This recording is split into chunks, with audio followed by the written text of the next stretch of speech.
Hello? Hey, endurance staff, yes. Endurance volunteers, yes.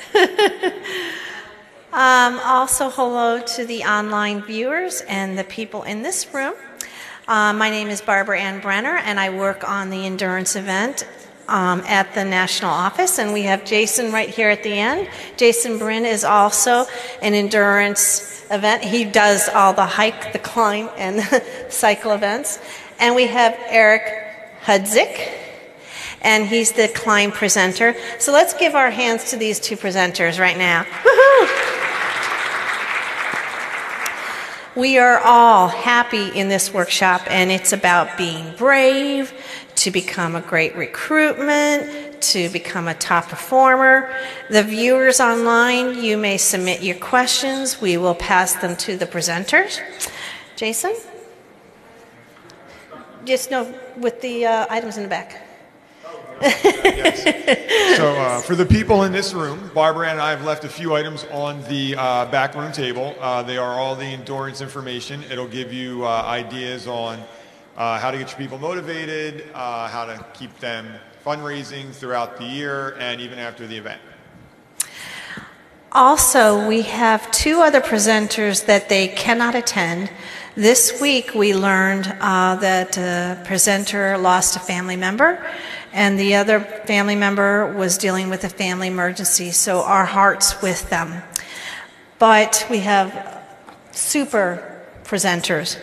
Jason Brin will share the PowerPoint slides from one of the presenters, and you will hear tremendous recruitment tips or fundraising tips, etc. So I am now proud to bring up here Jason to share Tony's slides. And the reason why is because he worked with Tony on those slides. So I'm going to move it right now. All right, good afternoon, everybody. So yes, I am presenting on behalf of Tony Barrett. So Tony is a strong team leader as well as one of my strongest recruiters. So Tony works at Raymond James. He is a senior vice president of something. It's a very long title, I can't remember. But he is one of the most outgoing, physically fit men I have ever seen in my life. He is not shy. He will do pretty much anything I ask and always goes above and beyond. So if any of you have one of those, that's awesome. If not, try really, really hard to find one of those guys. So, Tony Barrett. Tony's been riding his bike for many years. Before he joined the CF Foundation cycling event, he actually has a personal connection. This is Bennett. One of Tony's closest friends has a baby who was born with cystic fibrosis. As we all know, it's not always possible to find someone that does have a personal connection, but when you do, it's easier to ask them because they're always almost willing to do it. However, in this case, I didn't know that Tony had a connection so he's been riding with us for 3 years. I didn't know until the day of our second ride that he was with us.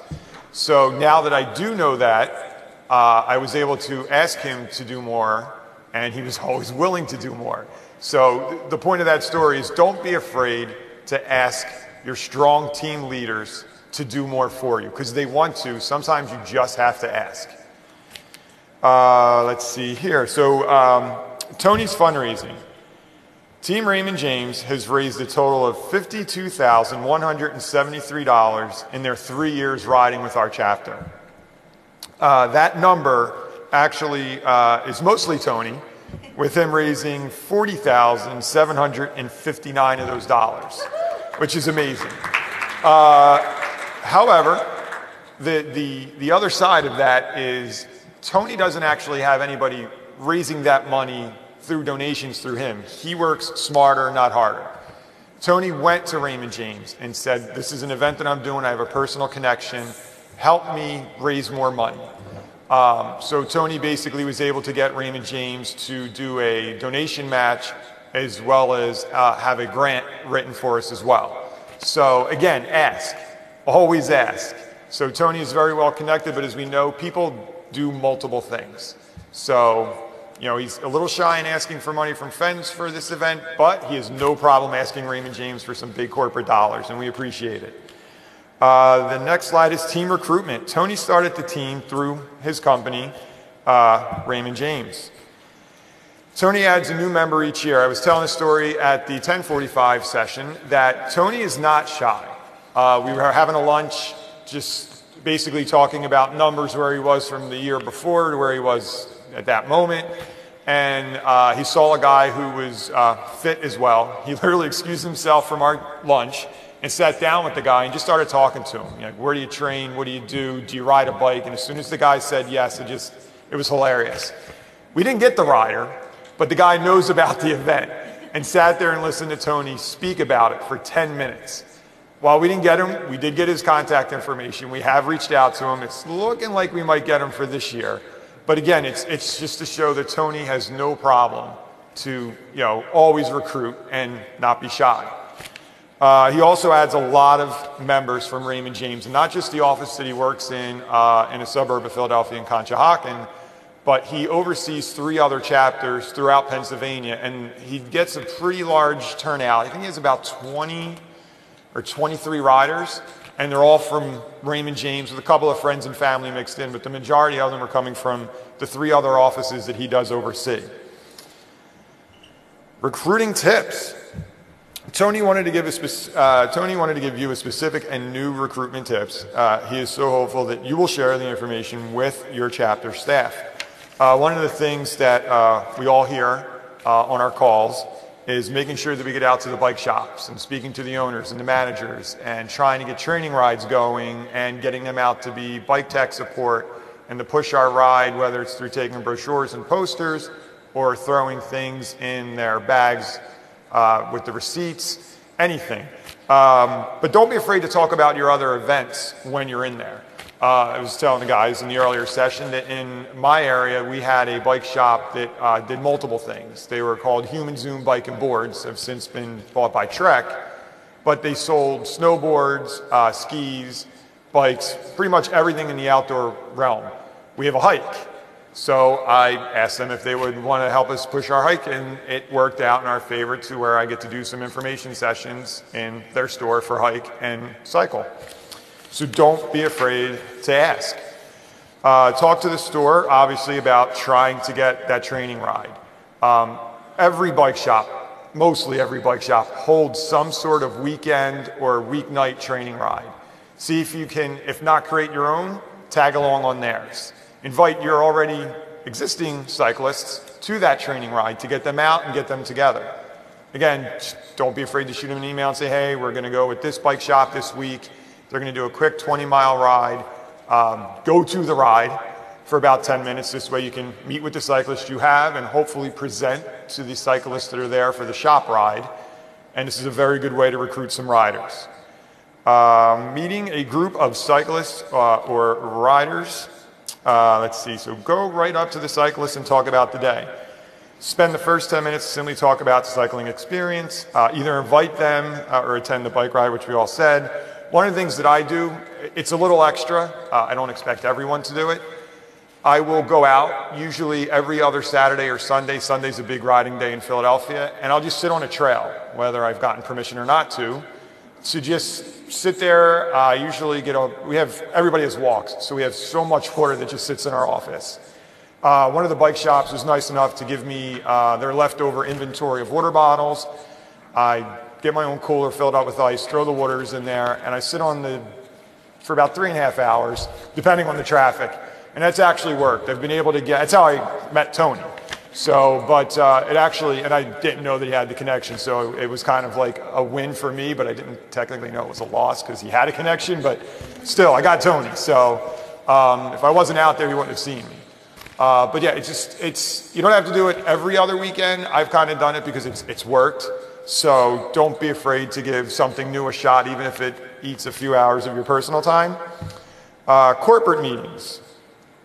If you don't have a connection, again, Raymond James is great. They work in a building that houses other businesses. I've asked Tony to, maybe get me a meeting with the building management. That hasn't happened yet, but for another event that I work on with CF Climb, We used to house it in a building, and we have a very great relationship with that building management. And every year I'm able to get in there at least 3 times a year, have a table. I get to meet people as they're walking through. I've been able to get up to some of the floors by speaking with their HR directors and sit in a conference room, and we do, like a lunch and learn, whether it's some pizza, some burgers, or whatever. And that has been successful for me and apparently for Tony as well. Let's see, ask to secure, so we basically touched on that. Consider holding a ride, something that I have not done yet, but it's a great idea. When you do meet with the business, try and create a ride to and from their building. So it could be early in the morning on a weekday. Tony loves to ride his bike at 5 a.m. Not everybody's as eager as Tony, but if you can get something either early in the morning or later on after their hours, basically you just put together a quick 15-mile route, which is simple. It's 7.5 out and 7.5 back. And it's a good way to recruit riders. It's a good way to get everybody, again, together who's already going to do the ride and get everybody excited about what's happening. Hold a party or barbecue in a park or at your house. This one's easy. Everybody has a party, 4th of July, birthday. For whatever reason, everybody throws a party. Some ideas that might help is guilt people into helping you with the fundraising. So let's just say Michael Buscemi has a cycling team and he throws a party. All Mike has to do is put a lock on his cooler of beer or adult beverages and say, I'm not going to unlock that until we raise $75. I don't know, and my friends will absolutely throw that money up very quickly to get that cooler open. But again, the parties are a really good idea. It gets everybody together. You get to talk to them, maybe recruit some of your family or friends to actually take part with your team or start their own team. Fundraising tips, start early. Eric Hudzik, who will present for the climb, I don't know if you sent me an email or you called me, but either way, you lit a fire. So we'd moved. So we moved offices, and I did not get my climb site up in time. Eric reminded me, so I got it up. He is now registered and fundraising. So the earlier that people start, the more money they are likely to raise. So try to get your riders, please start early. Emails or letters, this is the easiest way of communication. All you have to do is sit behind a desk, write some emails, handwrite some letters if you want to put a personal touch, send them out in the mail, send them out there into the universe through, online. It's simple. For the people that do take part in the event, once you register, you're given your fundraising website. You get the link that you're easily able to just copy paste and put into the Facebook, Twitter, Instagram to help your fundraising. They're easy tools. You really don't have to do much other than either take what we have already written out for you or a quick little personal story, and you can start your fundraising right away. Follow up with conversations. Tony loves follow-ups. I will literally have the lunch meeting with Tony at 1 o'clock, and usually by 3 o'clock the next day he wants to know what's the progress been since our meeting. So, and because I know that's coming, I make sure as soon as I get back to the office, I make a couple of phone calls. I'll ask someone if we're allowed to do what Tony suggested, whether it be at our start-finish, one of the rest stops, or whatever it is, and I'll have it ready. So, always follow up. Even if you think you're bothering them, which you probably are, just bother them. Just always follow up. Many companies have charitable funds. We talked about this with Tony. Again, Tony is a great fundraiser. He does well on his own, but the bulk of his money does come through his company's grant and the matching gift money. So ask. And if you're an employee who is taking part in the event, just ask. You never know what your company might do. Ask high for donations.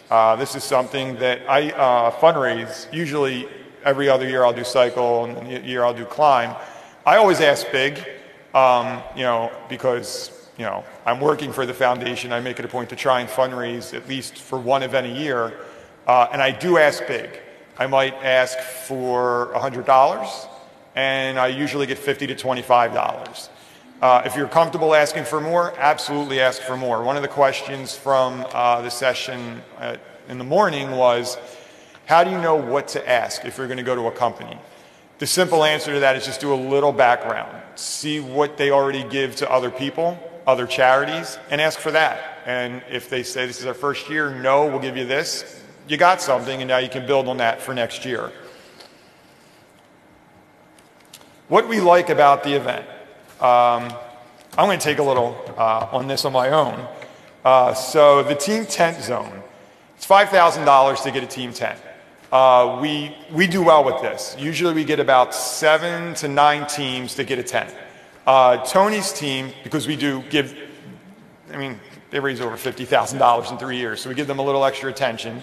We might throw some furniture, a cooler, so that one year they were given a personal concierge, where literally all they had to do was go to their tent, and we had 2 college kids running back and forth with food, taking their bikes to the mechanic, getting them tuned up. So we always go the extra step, but the team tent program, it's a good way. It gives them a goal.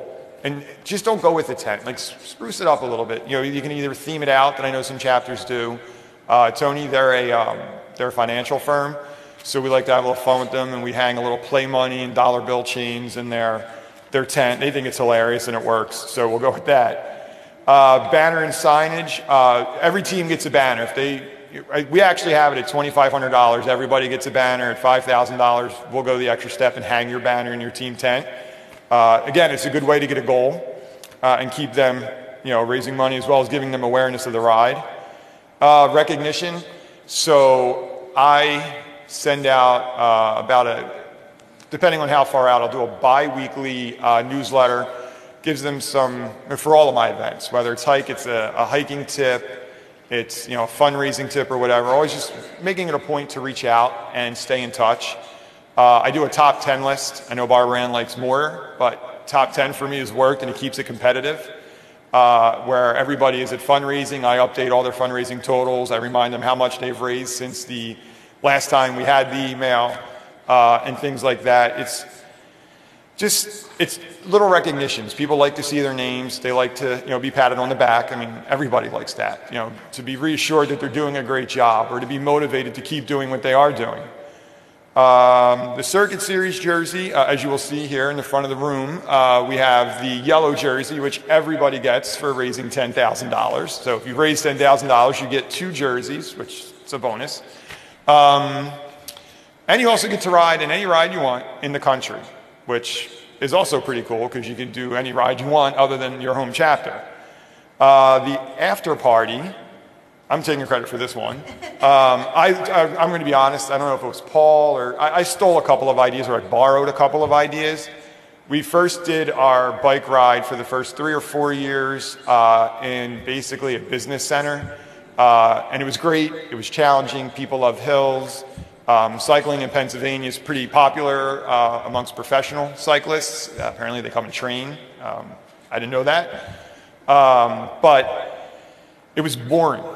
And because of insurance reasons, we could not provide adult beverages. So we noticed that some chapters were doing them either at a local brewery or just at a bar and using their parking lot. So as luck would have it, a friend of a friend had just opened up a local brewery, and I went to their grand opening, their early opening, and cornered them and was just like, we're doing a bike ride here. How can we make it work? And in those 3 years that we've done it, the adult beverages or beer have honestly made the numbers go up. And I wish I could say it was from all of Tony's perseverance and all of me being out on trails at 6 o'clock in the morning. But cyclists love beer. So again, work smarter, not harder. If you can make it work, great. If not, find a way to maybe have something for the riders when they get back. Again, it's a brewery. We have Mission Barbecue. Actually, for next to nothing, brings out their huge truck, their smoker, and has just a huge spread for the cyclists once they get back. So there's something we don't have at Climb that we might want to look into. But definitely overdo it at the after party. It'll pay off in the end. People will want to come back, and for me, they have come back. So that's it. Thank you. Share Tony's comments. Oh, sorry. So Tony wanted to finalize his presentation by sharing all the tips and the fundraising recruitment items that I have shared with you. Your staff member may keep their participants happy, and they will secure a new top performer and do well in their recruiting. There you go. Thank you, Jason.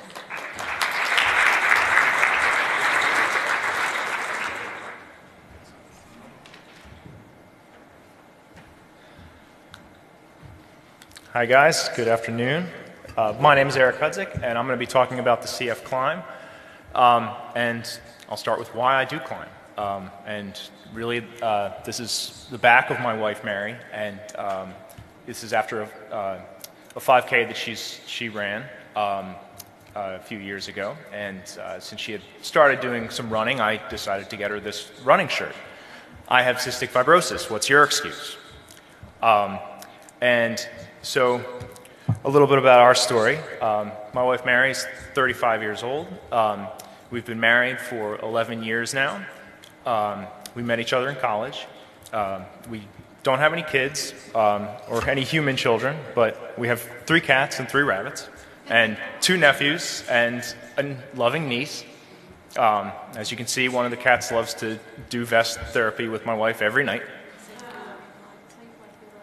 I know my presentation. It's on my thing. We've gone through lots of ups and downs. Mary, she struggled through high school with health concerns, and through college she missed a term or here or there, so it took her a little bit longer. She went on to get her master's in genetic counseling, actually, and works part-time doing genetic counseling over the phone. And so she's been, Mary, my wife, she's been an inspiration with everything that she's done with her whole life. One of the more recent challenges that we faced because of all the IV medications and everything, just as if CF wasn't bad enough, is that my wife has started to lose a significant amount of her hearing. She's basically deaf in her right ear. And since she's watching right now, one thing that we've started to do is we've started to take sign language lessons to try and lessen the stress in the house about that. So, Mary, if you're out there, I love you.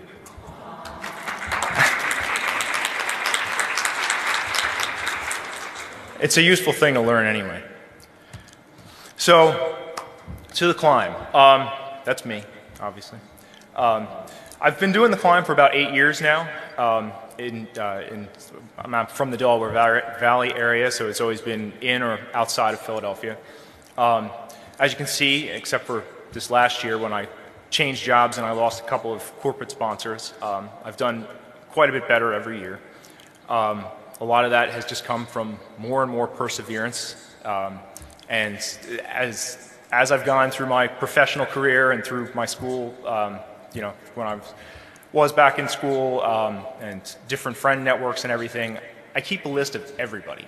So every year I have more and more letters to send, more and more contacts to hit up. When I, you know, have played in sports leagues, recreation, whatever, I get the team's email. Well, the next thing you know, they're going to be getting fundraising emails from me forever. And so that's one of the ways that I try and keep a lot, sort of the opposite of what Jason said about his rider Tony. The majority of my donations are small dollar donations from individuals. It's just a lot of them. And so I try and keep it personal, and I reach out and talk to just about everybody I know over social media a number of times. A point to Jason's thing, he does a good job with sending out the top 10 lists to tell me when, you know, there's a nemesis of mine that does the stair climb that we always go back and forth throughout the year. But so to put together my team, it started, when I first started it, it was just myself and my sister-in-law, Kate, on the far side there. And one of the first times that we did it, this was back, we originally, for a number of years for the Philly chapter, we did the stair climb inside of a building in Center City, 54 floors. And since then we've moved outside to a stadium, which we'll talk about in a little bit. But so the first time that, or one of the first times that we did it, my sister-in-law was actually pregnant, 6-7 months pregnant, with little Batman up there, Felix. And now Felix does the climb with us. And so does his sister Samara in the pirate outfit. And so what I've ended up doing is, again, I've managed to get some of my friends and coworkers to join my team, and some of that has actually led to people splintering off and starting their own team. The other picture I have up there is a group of my friends, well, one of my friends and all her friends that have now done it, I think, about 3 years in a row with us. They started their own team. They drive Jason and I think his staff crazy every year because they sign up as team name redacted. So the staff reads the list and they say, what is this? Why is this name not here? Recruiting people for endurance events is obviously sometimes difficult. I mean, for the walk, you tell people, okay, you show up, it's a few hours, an hour, whatever, and that's it. For the endurance events, they have to do something that's a little more than walking. So you really kind of have to figure out what type of person you're trying to recruit for it. So I kind of break it down into a couple of different types of people. You're going to have your really competitive people, the workout types, the people that either do things like run 5Ks, they run marathons, they do cycling, whatever. And for those kinds of people, you can tell them that not everybody has even heard of stair climbing as being a thing. And what I've learned is that it's actually a very big thing throughout the country. But tell them about how it's going to be different, how it's a different challenge for them, how it's, it's totally different type of event than a marathon or a 5K or anything would be. And so you can try and tap into that competitiveness and say, hey, these people that you run the marathon with, that you do 5K with, tell them to come and do this. Let's see if you can do this, guys. And obviously with the medals there and stuff, you can see the competitiveness does affect a lot of people. And one thing that my friend loves is that depending on how your chapter's participation goes and how the age and gender brackets break out, a surprising or a large number of people will end up winning medals. And my friend Nina, second from the right over there, I think that's the second year that she placed third out of 3 people in her age and gender range, and it's one of the proudest moments of her life. And she'll never stop talking about it. So, one other thing that with teams that I always try and make the point to, and this goes for the hike as well, although the hike has a higher minimum. For the stair climb, there is a $100 minimum donation, and so you kind of put yourself on the line, and that sort of scares some people sometimes, whether or not, even though it's relatively easy for anybody to hit $100. And I think the hike, well, I know the hike is a lot higher than that, so I don't know that anyone doing the hike could do this. But as somebody who does it, I always kind of guarantee people that they're going to raise that much money. So if my friends say, oh, I'm afraid, I don't know if I can get $100, I might only be able to get $50. I tell them, I said, don't worry, I will get you $100. Don't worry about that. So just to kind of make them know that, they're not going to have to, and I've never had anybody actually have to take me up on that. Everyone always raises over $100. So where to fundraise? Sometimes one of the easiest things to do is to try and fundraise at your office, but sometimes it's difficult to figure out exactly how to do it. So what I've actually started to do is to just kind of hang passive flyers around the office at my desk, and I make little free guitar lesson tear-off sheet things that I hang around the office with permission or whatever you have to ask, and it works surprisingly well. People come by your desk, they might not talk to you about it, whatever, but people will take one. The next thing you know, you have a donation from somebody in accounting that you've never even met. Also, you can usually, even if your company has some kind of policies about which charities they support and whatever, a lot of times, and I've done this at several of my employers in the past, you can get something written up in a company newsletter, where they might announce birthdays or whatever it might be. So it never hurts to ask. One thing that my friend and I have started trying to do more recently is to actually hold events at local businesses.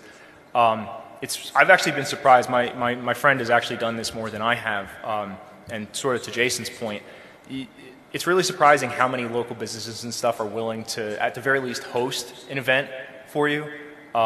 And especially in a small town or depending on who you know, somebody's going to have a connection to a restaurant, to a bar, to a brewery, to something where you can like charge some sort of an admission, whatever, just to have people come and hang out at whatever the venue is. Obviously, social media is a huge thing. I do not stop annoying people and I tell them, this is the time of year when I'm going to annoy you all the time about it. And at first, I always felt kind of funny about doing that all the time and posting about it. And then at some point I started to think, well, wait a minute, all these other people are trying to sell, they're trying to sell me, makeup or whatever, or this or that or the other, and they're posting about all their small businesses and this. Why can't I ask to raise money to save my wife's life? So you have to make it personal, make it emotional. Don't be afraid to tell your story. And I always, when I'm trying to train for the stair climb, I always make a point. Every time that, every other day, whatever it is that I'm doing a training thing for it, I post, I say, I'm at it again. I'm going to be doing this. I just climbed 50 flights of stairs. Mary has to go through worse than this every single day. And the persistence does eventually pay off. So actually, I started talking about this slide a little bit too.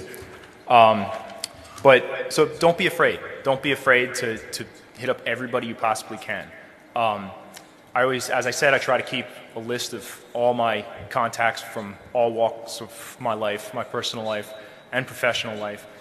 And I try and personalize. I don't just send out one mass email or one mass Facebook thing. I try and, at the very least, if I can't send something individually, which I probably can't, is I try and at least group people. So, okay, if it was people from the soccer team I played on 2 years ago, hey guys, in our case, we hold the event at the Philadelphia Union Soccer Stadium. I email them, I say, hey guys, my wife has this, we're doing this. I personalize it. Or hey, people that I know from this old job, remember me, whatever. So doing that as opposed to sending, instead of sending one bulk email has seemed to help quite a lot. One thing that I only found out, I think, last year or the year before was that on the CFF website for fundraising, you can actually export your past donor list. And so you can export, the last time that they donated, how much they did. And so then you have a checklist to go through and personally follow up with everybody who's donated in the past that you haven't been able to get yet this year. A lot of times people just forget. They'll see it, they'll say, I'll donate when I next get paid or, end of the week, whatever it might be. And they really do want to, they just forget. So you have to follow up. And again, tell an emotional story. I don't feel bad about trying to guilt people into it. I mean, this picture with my wife and our nephew Felix, pictures of my wife in the hospital. Sometimes when she gets hospitalized, when we're doing the fundraiser, that's a great time to say, oh, this sucks, we're in the hospital. Hey, by the way, we're doing this event next month. Not that you have to have no shame, because again, it's a wonderful cause, but it's your life. Don't be afraid to tell everybody about it. Another great idea that somebody actually that was in one of the earlier sessions had was that instead of doing flyers, she actually had put together little baseball cards with a picture of the person that she knew with CF, and on the back had the information about it. Yeah, I think we have one right up there. And I thought that was a great idea. I'm going to steal that and start doing that this year. And on the back of it, she has the website and actually a QR code to go to the website. And one other thing that I just started to do this year was, from the CF donation website, you can modify your own URL to make it a little bit simpler. But I just went ahead and I spent $10 and I registered ericcfclimb.com. So now I have the same thing I'm going to use every year and just tell people to go back to the same thing instead of whatever that year's fundraising thing is, and then just redirect it back to the CF one. So what do we like about the stair climb? Well, compared to the other things like the hike and cycling, it's kind of sucks while you're doing it, but you're done in 25 minutes, and then you can try to recover.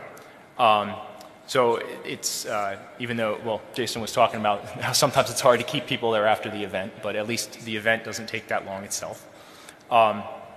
The recognition that you can get, like I said, since it's kind of an unusual thing, a stair climb, not everybody's done it, it's fun to say that you did it, and to, people say, oh, you climbed 54 floors in 15 minutes. That's amazing. I can barely go up 3 flights in my ability. So you do get bragging rights for it. They do, as with all the events, they do professional timing. So again, especially for the competitive people, you get the bib with the chip and everything, and so people can come back and year after year and try and beat their times, beat their friends. We also do a fun climb that isn't timed, but we talked a little bit earlier this morning about sometimes I tell all my friends for the most part that even if they don't expect to try and be competitive, to just sign up for the time climb anyway, because at least then, if you feel like seeing what your time is, great, and because then they stagger your start, as opposed to for the fun climb, they just let everybody march at one time, and it kind of is a mess. So as I had said earlier, we used to do it in Center City, in a building, and within the last 2 years, I guess we've done it. Yeah. We moved to the Philadelphia Union Major League Soccer Stadium just outside of Philly. There's a number of reasons that we've done that. Some are good, some are bad. We lost some people that were, like, I'm going to say professional stair climbers. We found out, we didn't even know when they started doing it, that the building, the climb that we were doing was, I guess, a qualifier for some sort of national stair climbing championship. And so the people that, and of course, they'd usually they'd raise the minimum amount. But obviously we lost them when we moved it out of doing a building climb. But at the same time, it's opened up a lot of opportunities for us. We have a lot more room in the stadium to have like a family-themed event. This year, since we did it in October and we're doing it again, we tried to have a Halloween theme. That's why the kids were in costumes earlier, because what they tried to do, and the weather didn't really cooperate, but was have a Halloween theme and set up little stations around, throughout the stadium for the stairs, for the kids to go trick-or-treating while they were going around doing it. And since we did, again, since it was and this obviously depends on when and where you do it, but we've gotten lucky that both times that we've done it, and we've done it in coordination. The event is obviously done with coordination from the Philadelphia Union, the soccer team. But they can't always they can't guarantee us that there's going to be players or coaches or whatever there, but both years it's just so happened that there have been. And so a lot of people, we've had the opportunity to meet coaches, players, they're just walking out of their training room while we're there. And so that's, I always tell people, I can't promise you, but it's happened 2 years in a row, and so we try to coordinate that. So that always makes for a pretty exciting thing for people that are interested in that. So those are the things that I like about the stair climb. Like I said, we've kind of gone through a few years of change, changing times, changing from indoor to outdoor. But we've started to build the event back up, and I think we're going to get past where we were with doing the indoor. I think the outdoor does give us a lot more opportunities to do things. So that's the stair climb. Thank you.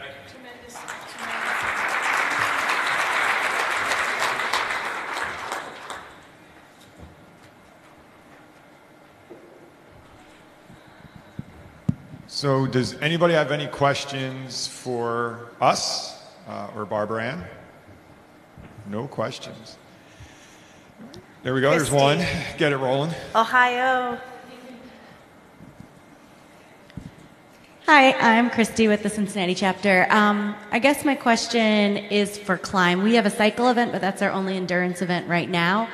What would it take to get an event started? Like, how did they begin? Where do you, He can take. He's been well. No, we've probably been around the same amount of time, but I'm not. I wasn't involved in starting it. Climb's a bad example because this is our 31st year or 32nd. So Climb had already been around by the time I came into the office. We started Cycle. I was hired September 10th, and Cycle was September 20th. So that was first year event, first 10 days of being hired, and then we do hike. Wow, we have hike. And that was the first year event 5 years ago. So to use hike as an example, they came up to us and said, you need to add another event. It's fishing or hiking. And I don't like boats, so it was an easy decision. Yeah, Paul, I hate boats, man. It's a bad thing for Florida, I think. But yeah, I hate boats. But yeah, so basically all we did, and I'm from Philadelphia, like I'm from like, I don't know if anybody knows anything about Philadelphia other than the Eagles are the Super Bowl champions currently. Sorry, New York. But I'm from South Philadelphia, so I don't know anything about the outdoors. So just picture Rocky, and that's pretty much how I grew up. I'm not a proud person. I just did a little data mining. I saw some people that, someone had left some notes that they were into hunting, they were into fishing, they were outdoorsy people. I went to the walk that they were taking part in and said, hey, the national office said we have to do something. This is what I want to do. And I got lucky. They were like, this is great because we're kind of tired of great strides. We want to do more. Or, one of our top hikers, who was going to present, actually Maria Law, she's a CF mom. And she had stopped going to events because her children were older, and she's like, they're just old, they don't want to do it anymore. But she wanted to stay involved, and she took up hike. And she actually went from raising a little over $600 a year to last year she almost did $10,000 for hike. So she didn't really change too much of what she did, other than she just got a little more aggressive in the ask in her fundraising. But again, I just got lucky. We went to people that knew what they were talking about. They planned some training hikes for us. I went to a couple of classes at some of the LL Beans and the REIs and picked up some tips, and we just went, and it worked. So also basically research in your market. Go to the Google, Yahoo, type the words climb events in Cincinnati, whatever. You will find information. And you'll review how much they charge, how much they raise money, review the corporations they've got collected. You'll find the team leaders, write the names down. So combine you start that with Jason, you'll be successful. Liz, were you in your chapter were you the one that brought the climb in Greater Illinois?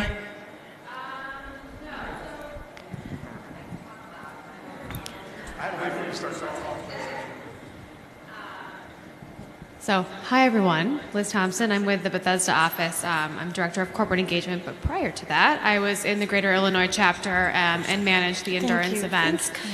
So when I started, the climb was kind of already in motion to launch for our chapter, and same with the cycle event. I had a similar situation as Jason. I started August 1st. Our cycle event was September 20th, and I was getting married in the middle. So I think, very similar to what Jason said, it's a lot of kind of understanding who your volunteer base is. Are there people that are already engaged with the foundation that are cyclists, that are involved in climb events or other type of endurance events, that are hikers, and doing the research in your market. So, in terms of hike, I think one of the great things is there's a lot of resources. There are a lot of great outdoor stores that the people that work there are full of knowledge. And same thing transfers for bike stores too. So, I think when we were planning our cycle route, for example, we leaned on the bike shops to say, because I am not a cyclist, I'm a runner, but I don't cycle.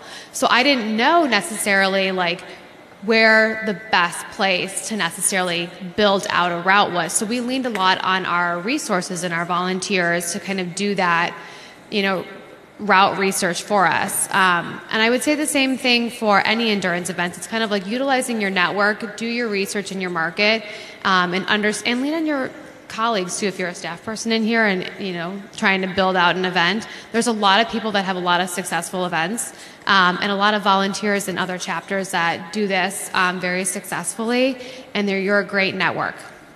Is that good? Lori's got something. Hello. I want to share something, but also find out if anybody else is doing this. So I'm privileged to be on the volunteer side and the care center side. And so what we've done the last couple of years is really try to engage more adults living with CF to do all of the endurance events. The physicians are totally all over this. The physical therapist, is so excited to help people train. It's how we've grown some teams and some numbers and some fundraising. There's nothing like having, 5 adults with CF riding their bikes with me that, helps my whole team, right, with raising money. So I'm curious if the foundation or the chapter, any of your chapters, because this has really been kind of on my care center side that we've done this and my side doing this, but I'm curious if like any chapters or the foundation has figured out a way to bring in more adults living with CF to these events, to maybe have challenges or tie it into the exercise, because the foundation's all about building in more support for exercise.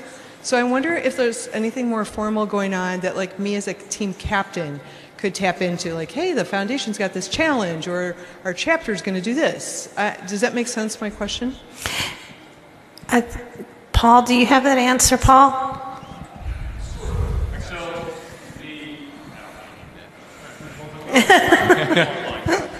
All right. So maybe not formally, but we've had a couple riders in our Orlando cycle event specifically that have been post-transplant, and they have ridden with their doc, which has been a really kind of a cool thing. So I know you'll probably hear something like walk with your doc with great strides. So he's, Andrew Ladoris is the guy I'm thinking of, and he is a awesome guy. He did 32 miles riding with his doctor, and it was something that he really got a lot out of.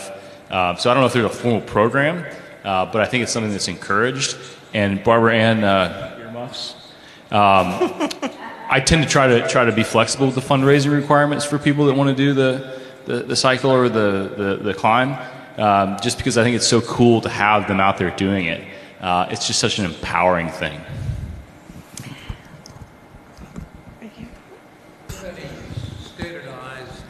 Do you have any standardized plan B for bad weather, and do you have any standardized medical support? Yeah, Jason's good answer there. So for hike, rain or shine. And fortunately, unfortunately, honest with you, the worse the weather, the more fun the hike for my small group of hikers. So we've done it 5 years, 3 of the 5 years it's rained. And the last 2 years it's rained pretty heavily for the last few miles, and they love it. They think it's great. I don't know why, but they do. Thunder snow during a hike. Well, obviously, yeah. There are chapters that we have heard that they do have to play it safe, and you can't go out in a hurricane, obviously. But all of our events do have medical staff. My extreme hike, we actually use the park ranger, the staff themselves. Unfortunately, we did have to use them a couple of years ago, and they could not have been more professional in moving in quickly and getting the person out and getting them the care that they needed. Cycling, same thing. And Liz, it was nice to finally meet you. I remember speaking to you when I first got to the foundation. Call all the local fire departments and your police stations and the ambulance centers and the emergency rooms. Just let them know you're having a ride, what weekend it is, and what time you expect people to be out on the road in that general area. Just give them a heads up. And, we have to pay for it with the building for climb. It's part of the contract. We do pay to have two EMTs on staff at the event. For cycle, I'm able to get a couple of the local volunteer fire stations to send out some of their EMTs. And it's nerve-wracking when they first pull up, because for whatever reason they come in with their lights on and the sirens going, and then they just park in the parking lot and people are waiting for someone to get out, and they just sit in the ambulance. But we reassure them that they're there for their safety, blah, blah, blah. So yes, we always have medical staff on hand. And as far as the weather, it's a rain or shine event minus a hurricane. And there's always usually a lot of pulmonologists there anyway. So a climb, yes. A climbs, yeah, there's definitely. Hi. For the climb, what is the distance or change in elevation that you guys track? Like, I know you guys do it. There's, whether it's flights or steps, and also, do you have a training program for people preparing for it that you give out and recommend, or is it just like, try to be healthy? And then... No, they originally it was 54 flights in the original building that we had, and I forget. We did have the step count and whatever it was, and then for the stadium climb, it's up, like kind of up, over, down, all around, and they did have it mapped out, but again with the weather, it rained on us last year, so we had to cut out parts because it would have been too slippery and whatever. So I don't know if Jason, yeah. So our climb originally in the building was just straight up. So I don't know what the elevation is on that, but I've been told people that did the event on a Sunday, most did not go to work on Monday because it was a pretty big strain. I didn't actually know this until we had a meeting and people told me that. One of the things you're going to do if you do it in a building, a month, maybe 6 weeks prior to it, ask them to blow out the stairwell.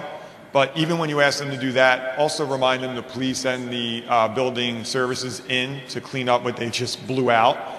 Because besides the fact that it makes the stairs slippery, it's also going to make the railings dusty and slippery. And if you have a competitive climb, something I've learned through some of our, I guess you could say, more involved competitive climbers, they use the railings to pull themselves up as they go around the landing.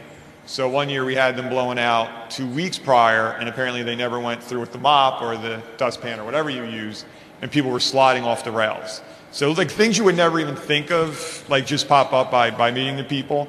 The climb, I think I've ever told you guys this, but we added like 2,000 steps to your to the stair climb by moving it outside. So everybody came in saying, you did. I did, all right. Everybody came in saying, oh, but this is so easy. There's less steps and it's only up, down. And we're like, fine, it's easy. I'm not going to tell you what we did.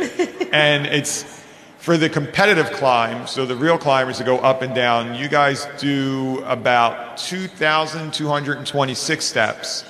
And that's going up, down. And the fun climbers, we skip 2 of their, it's like portable extensions to the stadium. They skip those and they just go up and down the center aisles. And it's just, it's like 1,800 steps. So I don't have an elevation on that one. We do, one of the things people keep telling us is like they go to the gym and they just get on the Stairmaster or whatever. And don't do that because it's not the same.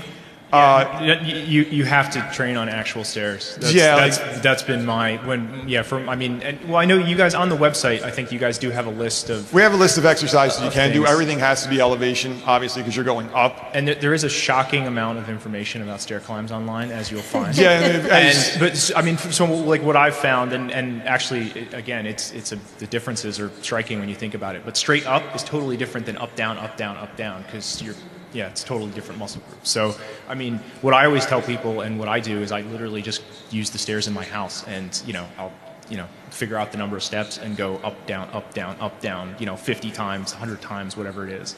And so, as far as an organized thing, we tell people to use their office buildings. Yeah, I think you or parking garage. Yeah, just go up and down the parking garage steps. I feel like several years ago you did try to put together some kind of we got snowed out because our event was in February. Right. Okay. so yeah. I feel like a country song. It was up, down, up, down.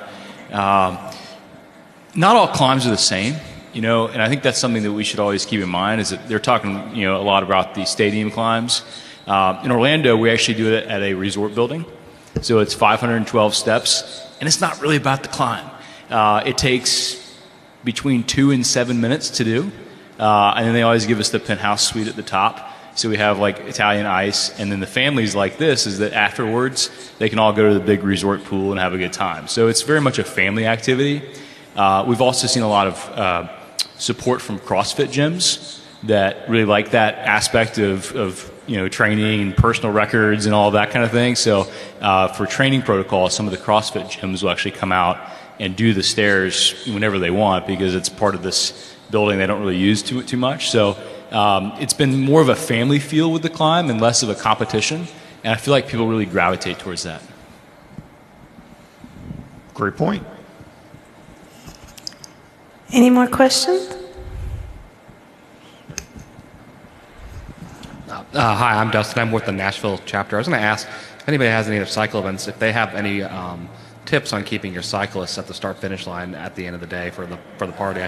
I do not have the luxury of having mine end at a brewery or a bar, but and we can't have alcohol on our site, but it's a great launch site. It launches into a really pretty route. If there are any other, my cyclists tend to finish, and even though I have a really nice spread of food for them, some of them actually piled up to go and hop in their car and they're gone. Usually if they've ridden 30 or 65 miles, they don't want to hang out. Are there any tips to folks out there who have rides or who volunteer with rides?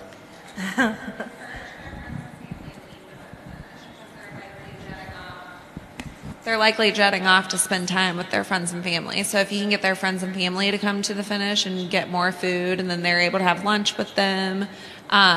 We added so we do it in the fall on a Saturday, which we actually just moved out of college football time. But back when we were doing that, we had college football viewing stations and things like that too.